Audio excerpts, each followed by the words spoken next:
जी अस्सलाम वालेकुम। अच्छा, आज हमने जनरल साइंस फोर्थ से शुरू करना है। पहला लेक्चर है, सही है। और मैंने आपको बताया था हम सबसे पहले साइंस करेंगे क्योंकि साइंस का कोर्स थोड़ा लेंथी है, सही है। और 8 या 10 लेक्चर्स में हमारी साइंस मुकम्मल हो जाएगी, सही है। 5 किताबें फोर्थ से लेके 8 तक हमने करनी है, सही है। और चौथी क्लास जो है उससे हम स्टार्ट कर रहे हैं आज, सही है। चौथी क्लास से वैसे 1 या 2 MCQs लाते हैं बीटा वाले, लेकिन चौथी क्लास में क्योंकि बेसिक चीज़ें हैं, यही चीज़ें आपको फिफ्थ में, सिक्स में, सेवन्थ में, आगे 8, 9, 10 तक काम आएंगी, तो इसलिए फोर्थ क्लास हमने लाजमी करनी है, सही है। आज हम फोर्थ का जो है वो पहला चैप्टर स्टार्ट कर रहे हैं। पहले चैप्टर का नाम है characteristics and life process of organism, सही है। यानी कि ऑर्गेनिजम्स के करेक्टरिस्टिक्स, खसूसियात और लाइफ प्रोसेस। आप इस चैप्टर में क्या पढ़ेंगे, ये थोड़ा सा जो है वो उससे आउट अखज करेंगे और क्या चीज़ें आपको यानी कि सीखने को मिलेंगी, सही है। अच्छा, सबसे पहले उसने इस चैप्टर में क्या किया है, जैसे कि चैप्टर का नाम है characteristics and life process of organisms, सही है। अब उसने करेक्टरिस्टिक्स ऑफ लिविंग थिंग्स भी बताई हैं और नॉन लिविंग भी, सही है। ऑर्गेनिजम्स को हम दो चीज़ों में डिवाइड कर सकते हैं, लिविंग एंड नॉन लिविंग। अब देखें, बहुत आसान है, लिविंग और नॉन लिविंग का फर्क आप कैसे कर सकते हैं। लिविंग जानदार और नॉन लिविंग जो बेजान है, सही है। लिविंग थिंग्स में वो कह रहे हैं कि लिविंग थिंग्स जो है वो खुराक का इस्तेमाल करते हैं, जबकि बेजान चीज पत्थर है उसको खुराक की जरूरत नहीं है। लिविंग थिंग्स जो है वो ब्रीथ, सांस लेने का रिस्पायरेशन का अमल होता है उनमें, सही है। लिविंग थिंग्स मूव कर सकते हैं एक जगह से दूसरी जगह। लिविंग थिंग्स रिप्रोड्यूस करते हैं, अपनी नस्ल बढ़ाते हैं। लिविंग थिंग्स जो है ग्रो करते हैं, बढ़ते हैं। चाहे वो एनिमल्स हैं, चाहे प्लांट्स हैं, चाहे वो इंसान है, वो बढ़ते हैं। और लिविंग थिंग्स में सेंस होता है, सही है, वो महसूस करते हैं, जबकि नॉन लिविंग में ये सारी चीज़ें नहीं होती, सही है। तो ये बड़ा बहुत आसान है, आपने ये चीज़ें याद रखनी है, लिविंग का और नॉन लिविंग का फर्क क्या है। अब उसने जो इम्पोर्टेंट चीज़ है वो आगे करेक्टरिस्टिक्स ऑफ लिविंग थिंग्स बताए हैं और उसको डिवाइड किया उसने प्लांट्स और एनिमल्स में। लिविंग थिंग्स को आप प्लांट्स और एनिमल्स में डिवाइड कर सकते हैं। आप यहाँ कहेंगे कि यहाँ पे इंसान ह्यूमंस का जिक्र क्यों नहीं है, ह्यूमंस जो है वो एनिमल्स के अंदर आ जाते हैं। साइंस में ह्यूमंस को सोशल एनिमल भी कहते हैं, सही है। तो जहाँ पे एनिमल्स की खसूसियात होंगी तो वही मिलती जुलती इंसानों की भी खसूसियात है, सही है। अब प्लांट्स और एनिमल्स के हवाले से हम पढ़ेंगे, सही है, इंपॉर्टेंट। अब प्लांट्स और एनिमल्स में सबसे पहले उसने देखें प्लांट्स और एनिमल्स का फर्क बताया आपको। प्लांट्स और एनिमल्स के ज़्यादातर चीज़ें कॉमन हैं, दोनों लिविंग हैं, दोनों जो हैं वो ग्रो करते हैं। देखें, ये वेन डायग्राम होती है, आप मैथ में भी करेंगे। सिमिलरिटीज को बताने के लिए दरमियान का पोर्शन ग्रो करते हैं, रिस्पायर करते हैं, रिप्रोड्यूस करते हैं, ऊपर भी मैंने बताया है। जबकि इनमें फ़र्क क्या है, इनमें फ़र्क ये है कि प्लांट्स जो होते हैं वो ग्रीन कलर में होते हैं, जबकि एनिमल्स मुख्तलिफ कलर में होते हैं। एक ये फ़र्क है इनका। प्लांट्स जो है अपनी खुराक खुद बनाते हैं, कैसे बनाते हैं ये आगे आप डिटेल में भी पढ़ेंगे। जबकि एनिमल्स अपनी खुराक नहीं बना सकते, वो डिपेंड करते हैं, या वो एक क्योंकि उनमें हरकत नहीं है, वो मूव नहीं कर सकते, तो अल्लाह ताला ने उनके अंदर ही खुराक बनाने का सिस्टम रखा है। कैसे है वो हम आगे डिटेल में पढ़ेंगे। अच्छा, आखिरी डिफरेंस जो है, प्लांट्स मूव नहीं कर सकते और एनिमल्स मूव करते हैं, बहुत आसान उनके फर्क हैं, ये हमने कर लिए। अब आगे इंपॉर्टेंट चीज़ क्या है, आगे इंपॉर्टेंट ये है कि उसने प्लांट्स को डिवाइड किया है मुख्तलिफ पार्ट्स में। प्लांट्स के पार्ट और एनिमल्स को उसने डिवाइड किया है, सही है।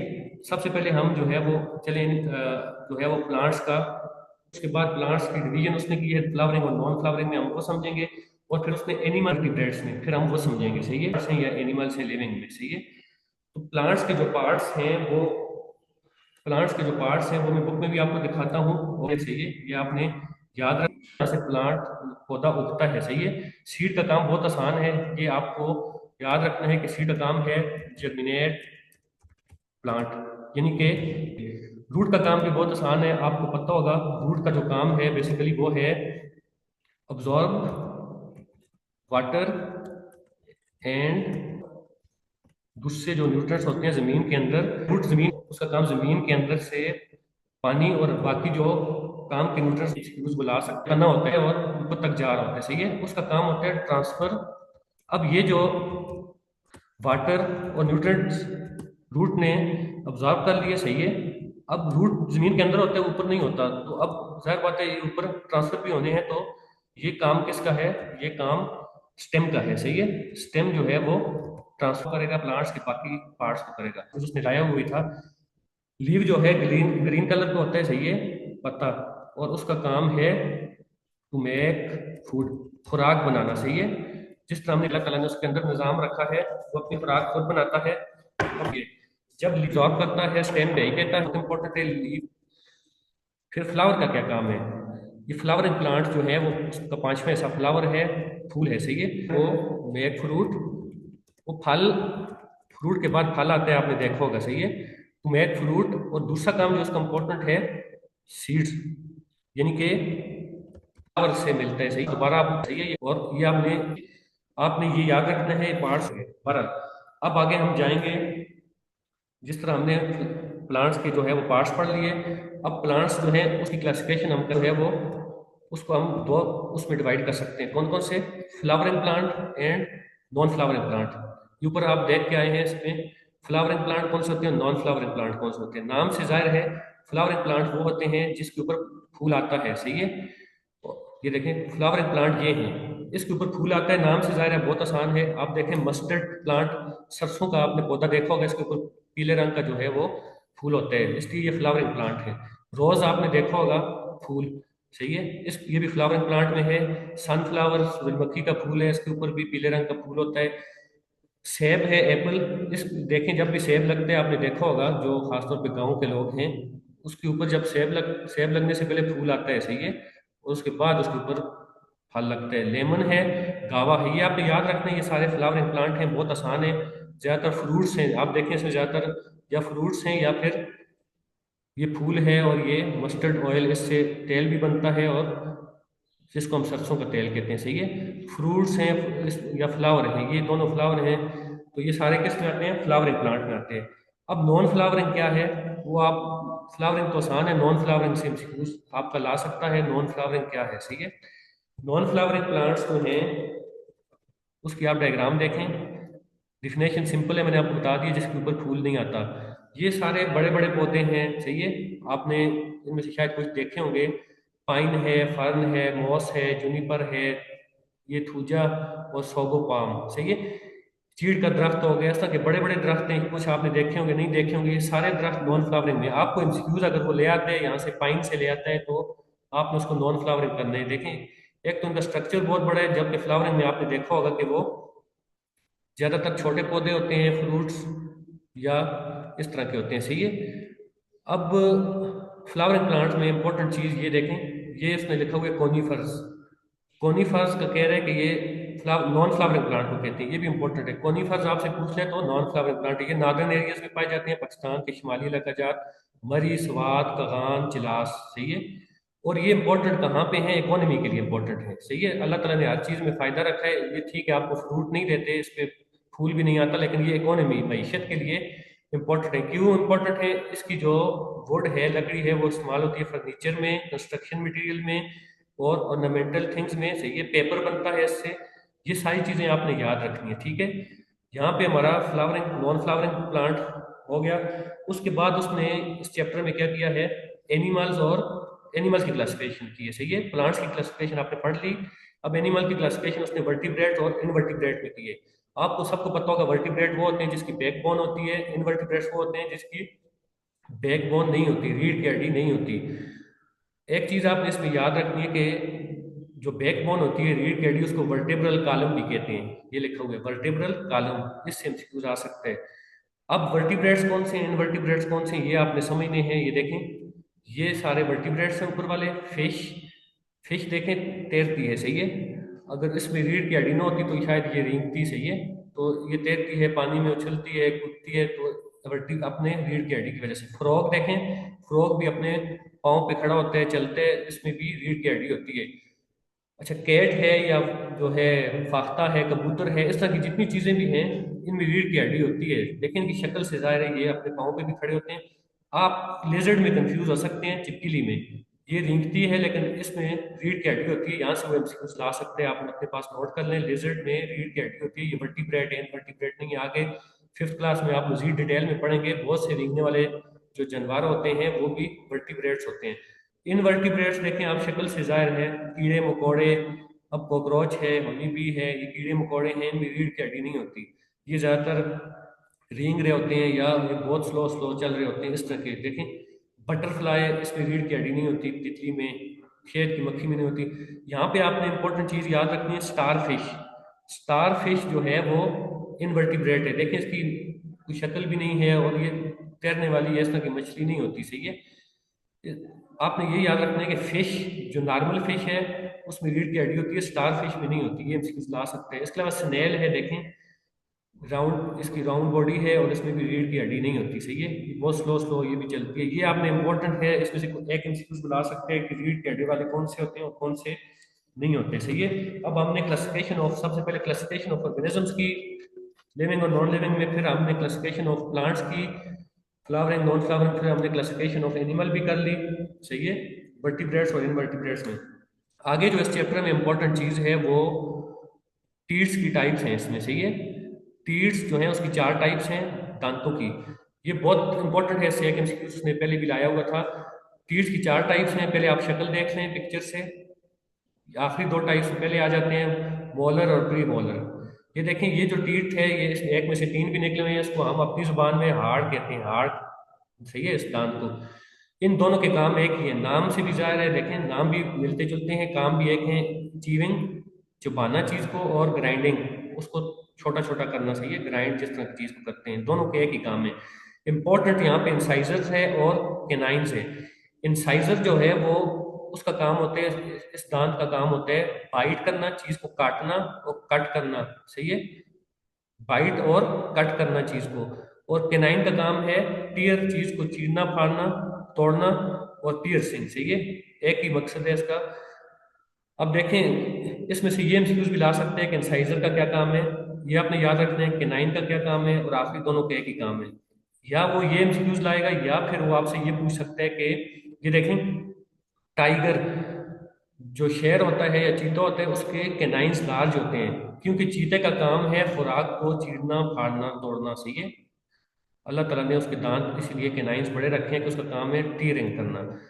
और ये जो काटना है, बाइट करना, ये कट, ये किसका काम है? ये चूहे का काम है। सही है, चूहा चीज को कट करता है, आपने देखा होगा, बाइट करता है। तो इस अल्लाह ताला ने जो है वो टाइगर को कैनाइंस बड़े दिए हैं और चूहे को जो है वो इंसाइजर बड़े दिए हैं। ये देखें, ये बता रहे हैं कि रेट जो है इसमें इंसाइजर बड़े होते हैं और टाइगर जो होते हैं उसमें कैनाइन बड़े होते हैं। ये इंपॉर्टेंट एमसीक्यूज हैं, इसमें से एक लाजमी ला सकते हैं, ये आपने याद रखने हैं। उसके बाद इस चैप्टर में इंपॉर्टेंट क्या चीज़ है वो मैं आपको बता देता हूँ। इसके बाद देखें ये बोन्स। अब हमने प्लांट्स भी काफी हद तक पढ़ लिया है इस चैप्टर में, जितना था एनिमल्स के वाले से भी पढ़ लिया। अब थोड़ा सा हम ह्यूमंस के वाले से पढ़ेंगे और बोन्स और मसल्स के वाले से पढ़ेंगे। देखें, इसमें उसने हार्ट का फंक्शन भी बताया है, दिल का क्या काम है, लंग्स का क्या काम है, सही है, स्टमक का क्या काम है। ये बहुत आसान चीजें हैं, यहाँ से वो एमसीक्यूज लाने भी नहीं लगा। हार्ट का काम खून सप्लाई करना है, लंग्स का काम जो है रिस्पायरेटरी सिस्टम में सांस का अमल दखल होता है। सही है, और इसी तरह स्टमक का काम खुराक को हजम करना होता है। सही है, लेकिन इंपॉर्टेंट क्या चीज़ है वो मैं आपको बताऊंगा। इसमें इंपॉर्टेंट चीज़ ये है कि वो कह रहे हैं कि जो बोन्स होती हैं, सही है, ये आप अपने पास नोट कर लें। जो हड्डियां होती हैं वो कहाँ पे मदद देती हैं आपको? हड्डियां सपोर्ट करती हैं। सही है, ये आप अपने पास नोट कर लें, इंपॉर्टेंट चीज़ है। बोन्स जो है, ढांचा होता है हड्डियों का, वो जिसम बॉडी को सपोर्ट करता है। Bones help in supporting of body. सही है, ये इंपॉर्टेंट है, ये आप अपने पास नोट कर लें। और मसल्स का क्या काम है?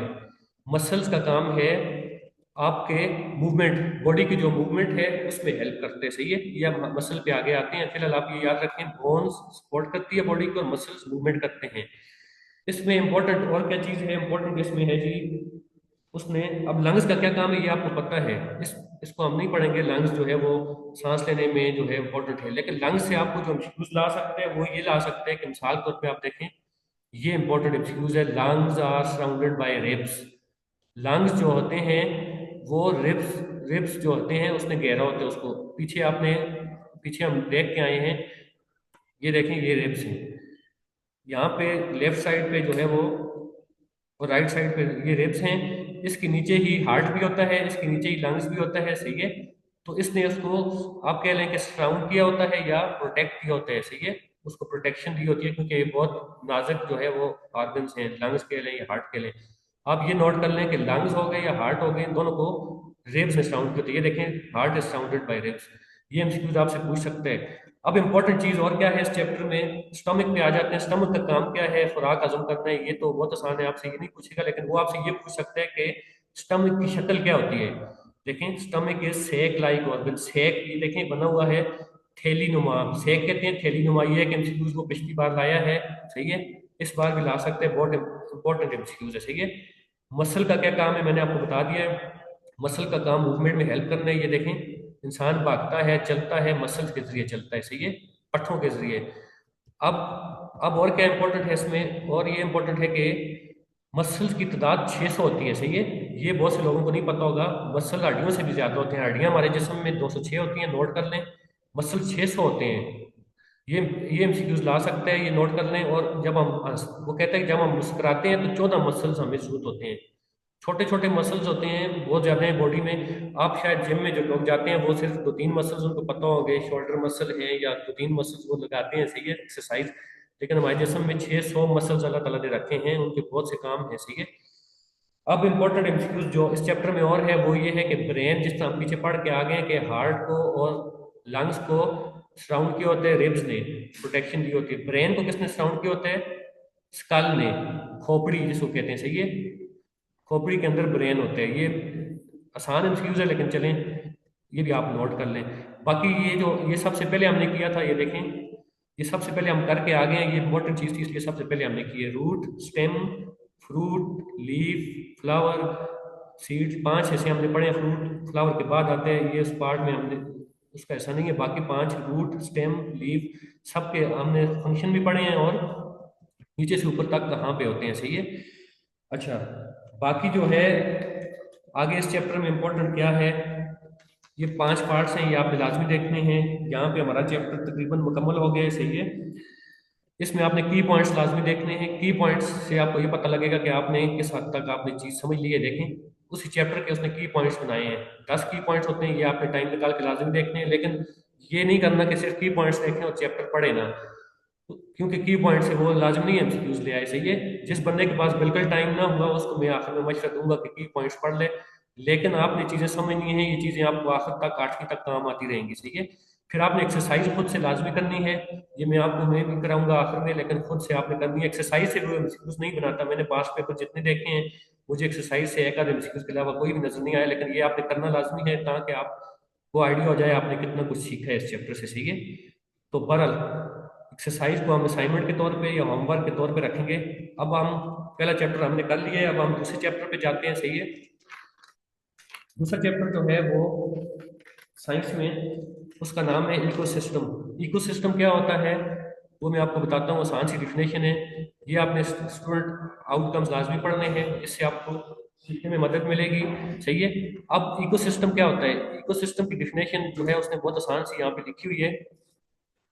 कहता है कि हम अपने इर्द गिर्द देखते हैं लिविंग और नॉन लिविंग ऑर्गेनिज्म, सही है। ये लिविंग और नॉन लिविंग ऑर्गेनिज्म जो होते हैं, ये इन्वायरमेंट में, अपने माहौल में हम देखते हैं लिविंग ऑर्गेनिजम्स भी हैं। लिविंग कौन से हैं, नॉन लिविंग कौन से, हम पीछे पढ़ के आ गए हैं, सही है। इसकी डिफिनेशन इकोसिस्टम की बहुत आसान सी है। Living and non living components of any environment make the ecosystem. जानदार और जो जानदार नहीं है, बेजान है, वो मिलके हमारा इकोसिस्टम बनाते हैं, सही है। आसान सी डिफिनेशन है, इसको याद रख लें, अगर मुश्किल लग रही है तो नोट भी कर लें। अब हम इस चैप्टर में इंपॉर्टेंट चीज क्या है उस पे आते हैं, सही है। इस चैप्टर में सबसे इंपॉर्टेंट जो चीज है वो इकोसिस्टम की जो दोस्त ने कंपोनेंट्स बताए हैं, सही है। कंपोनेंट्स ऑफ इकोसिस्टम, बायोटेक और एबायोटेक, सही है। ये आपने समझने हैं, बायोटेक कौन से हैं, एबायोटेक कौन से हैं। बायोटेक कंपोनेंट्स वो हैं जो लिविंग कंपोनेंट्स हैं इकोसिस्टम के, मिसाल तौर पे प्लांट्स, एनिमल्स, ह्यूमंस, इंसान। नॉन बायोटेक कौन से, non living components. Non living हम पीछे भी मैंने आपको बताया बेजान चीजें होती हैं।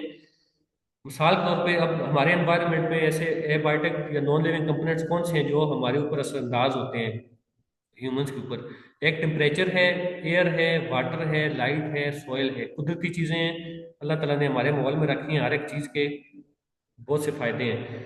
अच्छा, मजीद इस चैप्टर में क्या इंपॉर्टेंट है, बायोटेक कंपोनेंट्स को उसने तीन मजीद डिवीजन किए हैं, सही है। Biotic components are divided into three groups. कौन कौन से, प्रोड्यूसर्स, कंज्यूमर्स, डिकम्पोजर्स। अब प्रोड्यूसर क्या है, कंज्यूमर क्या है, डिकम्पोजर क्या है, ये आपने समझना है। प्रोड्यूसर नाम से जाहिर है, जो प्रोड्यूस करता है, सही है, जो खुराक अपनी खुद बनाता है। प्रोड्यूसर क्या है, प्लांट्स है। पीछे हम पढ़ के आ गए हैं कि प्लांट्स अपनी खुराक खुद बनाते हैं, सही है। उनके अंदर ही पूरा सिस्टम है। लीफ, उनकी लीफ जो पत्ता होता है उसमें खुराक बनने का सिस्टम होता है, सही है। वो ग्रीन होता है कलर में, उसके अंदर क्लोरोफिल होता है। ये डिटेल हम आगे पढ़ेंगे, लेकिन फिलहाल आप ये याद रखें, प्लांट्स अपनी खुराक खुद प्रोड्यूस करते हैं, इसलिए उनको प्रोड्यूसर कहते हैं। कंज्यूमर का मतलब वो है, नाम से ज़ाहिर है, कंज्यूम करने वाला, जो खुराक इस्तेमाल करता है। सही है। खुराक कौन? प्लांट्स।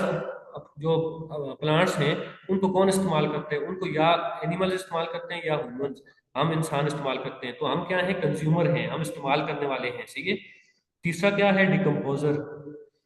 अब इंसान या एनिमल या प्लांट से हट के कुछ चीज़ें ऐसी हैं जो लिविंग हैं, उसको उसने डिकम्पोजर में डाला है। वो कौन सी हैं? Bacteria and fungi. बहुत इंपॉर्टेंट है, इसको आपने याद रखना है। बैक्टीरिया और फंजाई ना कंज्यूमर में आते हैं, ना प्लांट्स में या प्रोड्यूसर में आते हैं। किस में आते हैं? डिकम्पोजर में आते हैं। और डिकम्पोजिशन का मतलब क्या है? कि ब्रेक डाउन करते हैं वो डेड बॉडीज को। प्लांट्स और एनिमल्स और प्लांट्स की जो डेड बॉडीज होती हैं, प्लांट्स पौधे जब मुरझा जाते हैं या जानवर जब मर जाते हैं, उनकी डेड बॉडीज को डिकम्पोजिशन का अमल होता है। बैक्टीरिया, जरासीम और फंजाई उनको डिकम्पोज करते हैं। सही है। इसलिए इसको हम कहते हैं डिकम्पोजर।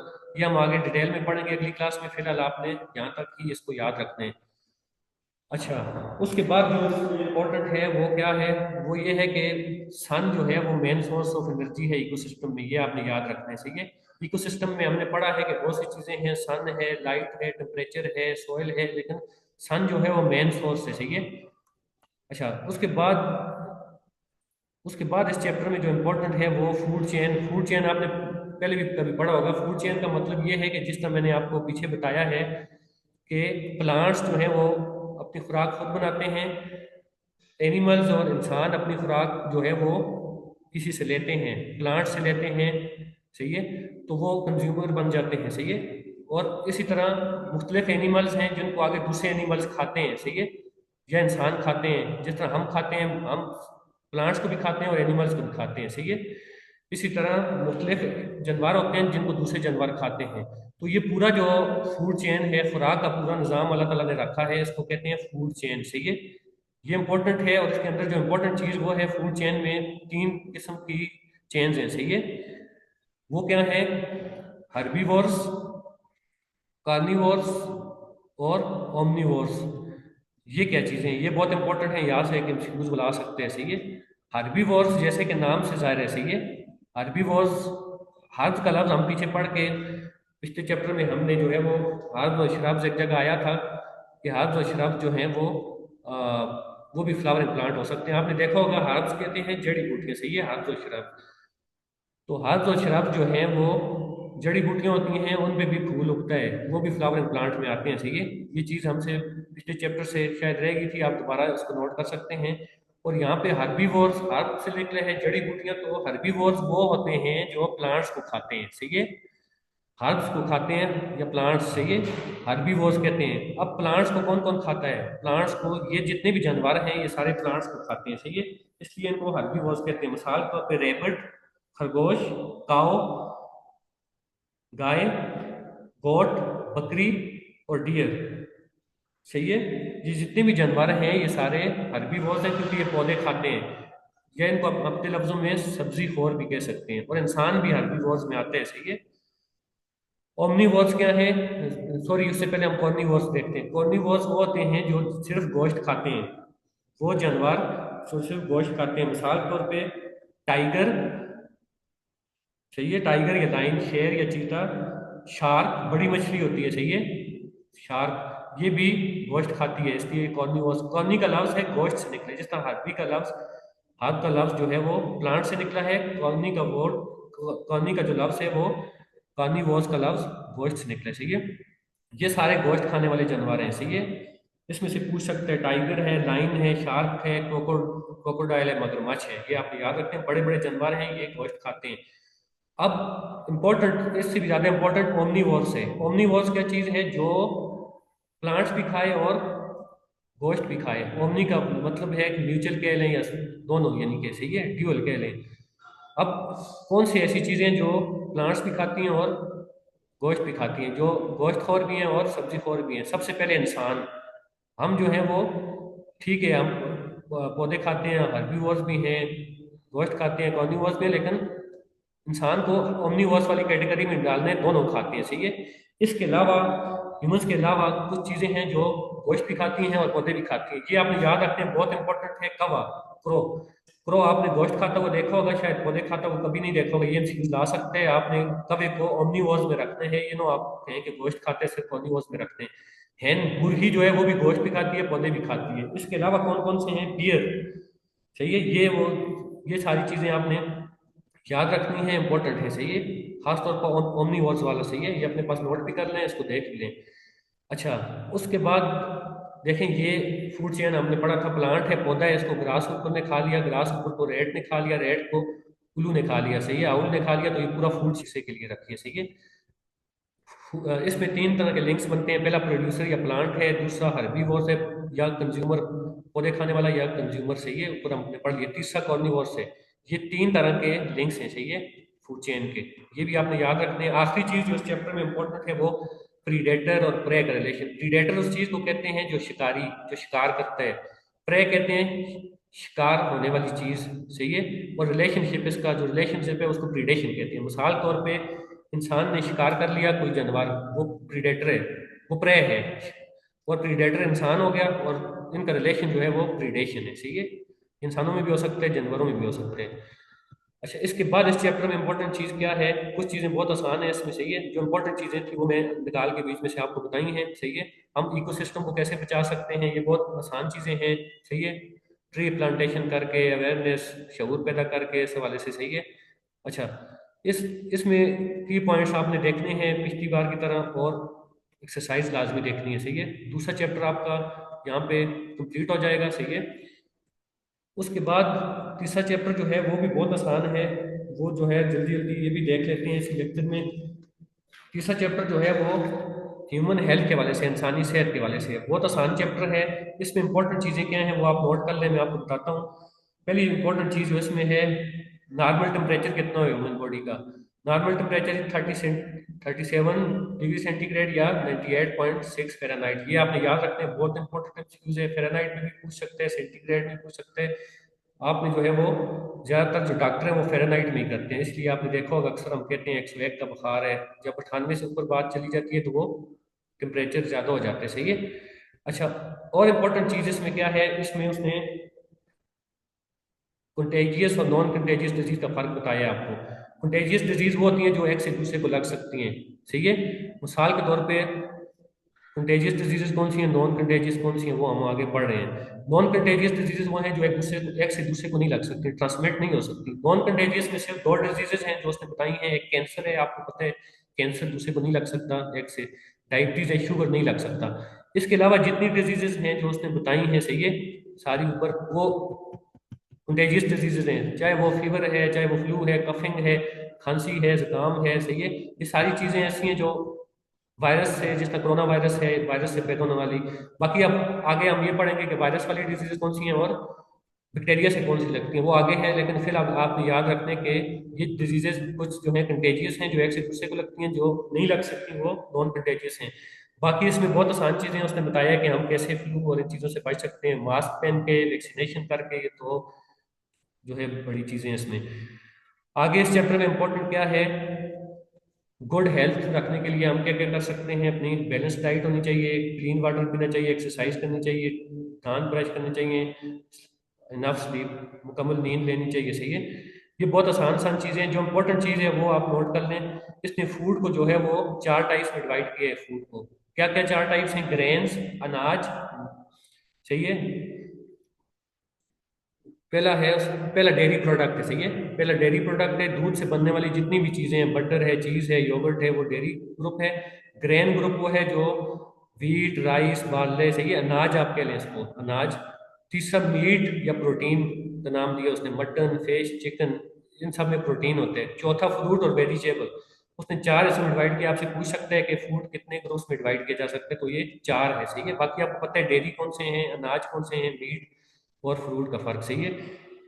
आखिरी चीज इस चैप्टर में इंपॉर्टेंट है, ये चैप्टर भी हमारा बहुत शार्ट सा चैप्टर है, और इसमें जो है वो बहुत आसान आसान चीजें हैं, सही है। आखिरी चीज जो इस चैप्टर में इंपॉर्टेंट है वो हमारी बॉडी में पानी की मकदार कितनी होती है, सही है। हमारी बॉडी में पानी की मकदार कितनी होती है, आप अपने पास नोट कर लें। पानी की मकदार हमारी बॉडी में 60% होती है, सही है। 60% of human body consist of water. बहुत इंपॉर्टेंट एमसीक्यू से ला सकते हैं, नीचे पूछ सकते हैं 60%, 70%, 80%, आपने 60 करना है। ये चैप्टर यहाँ पे हमारा इंपॉर्टेंट चीज़ें खत्म होगी। बाकी बहुत आसान चीज़ें ये आगे भी हम पढ़ते रहेंगे। बॉइलिंग जो है वो क्या होता है, यानी पानी को अच्छा बनाने के लिए हम उसको या बॉयल कर सकते हैं जरासीम खत्म करने के लिए, या फिल्टर कर सकते हैं। सही है, दो ही प्रोसेस है पानी को साफ करने के लिए। ये की पॉइंट्स हैं, आप देख लें, जितनी चीज़ें इंपॉर्टेंट हम कवर करके आए हैं वही इसमें आपको मिलेंगी। और आखिर में एक्सरसाइज है। सही है, यहाँ पे हमारा तीसरा चैप्टर कंप्लीट हो गया। आज हम इसको यहाँ पे वाइंड अप करते हैं। अगली क्लास में हम कोशिश करेंगे फोर्थ की साइंस हमारी खत्म हो जाए, क्योंकि पहले तीन चैप्टर जो बायो के हैं वो थोड़े लेंथी भी होते हैं, मुश्किल होते हैं। आगे यहाँ से आगे आपका फिजिक्स शुरू हो जाएगा ज़्यादातर।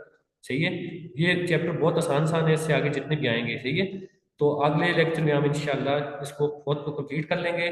अब देखें, तीन चैप्टर मैंने आपको सिर्फ 35 मिनट में या 30 मिनट में करा दिए हैं। अगर इंपॉर्टेंट चीज़ें निकाल के आप पास पेपर उठा के देखेंगे, यही चीज़ें आपको मिलेंगी। आप कोई भी पेपर उठा के देखेंगे पुराना, यही चीज़ें मिलेंगी। आपका पेपर बनेगा भी इनसे। ये तीन चैप्टर आप पढ़ते तो आपके शायद दो दो तीन दिन लग जाते एक एक चीज़ आप पढ़ते। देखेंगे तकरीबन हमने यहाँ पे 50 के करीब पेजेस कर लिए होंगे, 42 पेजेस।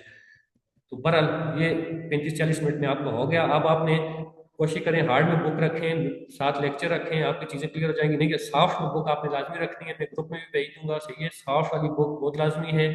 उससे बुक से आपको चीज़ें मजीद सीखने में आसानी होगी। फिर हम इसमें से इंशाल्लाह टेस्ट भी बनाएंगे, असाइनमेंट भी आपको मिलेगी, एक्सरसाइज भी करेंगे। सही है, उससे चीज़ें आपको मजीद क्लियर हो जाएंगी। साइंस इंशाल्लाह हमारा 8 से 10 लेक्चर में सारा मुकम्मल हो जाएगा। उसके बाद इंग्लिश और मैथ का कोर्स जो है वो बहुत शार्ट है। सही है, अब साइंस देखें, हम एक एक चीज़ पढ़नी पड़ती है। ये पीछे मैं पूरा चैप्टर पढ़ के आया हूँ, एक एक चीज़ पढ़ के आया हूँ। ये नहीं है कि सिर्फ एक्सरसाइज पढ़ लें, एक्सरसाइज से आपका काम नहीं बनेगा।